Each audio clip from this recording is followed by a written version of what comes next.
and changing wheel bearings on a 2000 Ford Taurus. First, you want to pop the center cap. Okay. Next, we're going to unbolt the axle here, and we'll go from there. The axle bolt is a 30 millimeter. Unbolt the axle right here. Leave the wheel on at this time. So just unbolt this, get this off, and then we'll go to the next step. Next, you want to loosen your lug nuts, then jack the car up.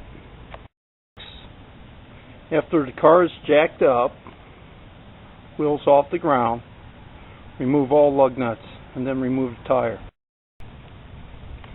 Next, you want to unbolt the caliper, get it off, and then we'll go to the next step. After the caliper is unbolted, take it off and hang it up out of the way. Okay, next we remove the brake bracket, and the rotor should slide right off. Always hang your caliper up out of the way. Put it up out of the way so it ain't hanging. Alright, then we'll go to the next step.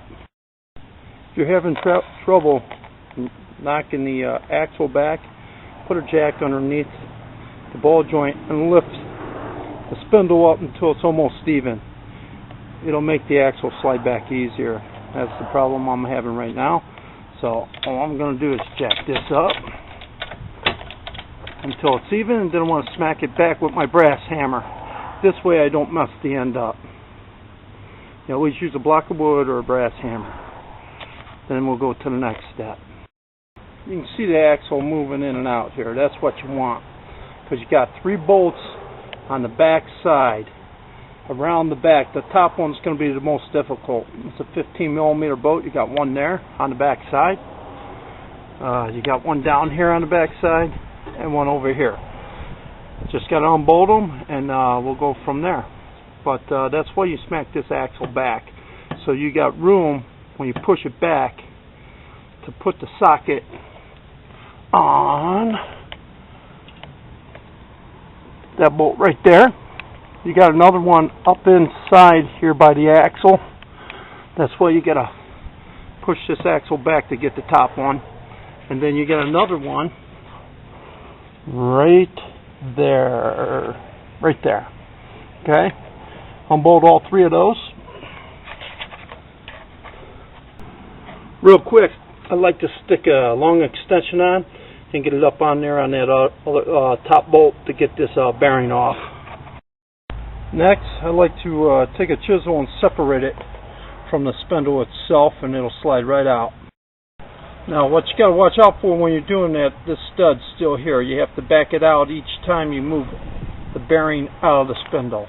As you can see, I got it off. Just got to watch out for this top one. The other 2 are recessed back far enough to where you can put the chisel in and push it out. And I'll put the new one in. Next, just set the bearing up in there. As you can see, the shaft's coming through now. And I also like to leave this extension on that top bolt. That'll be the first one I starting in, and then you can start the rest of them. As you can see, this one by hand, twirl it in, and tighten them down, and you're good to go. And just reverse the process on putting the brakes and everything back else on.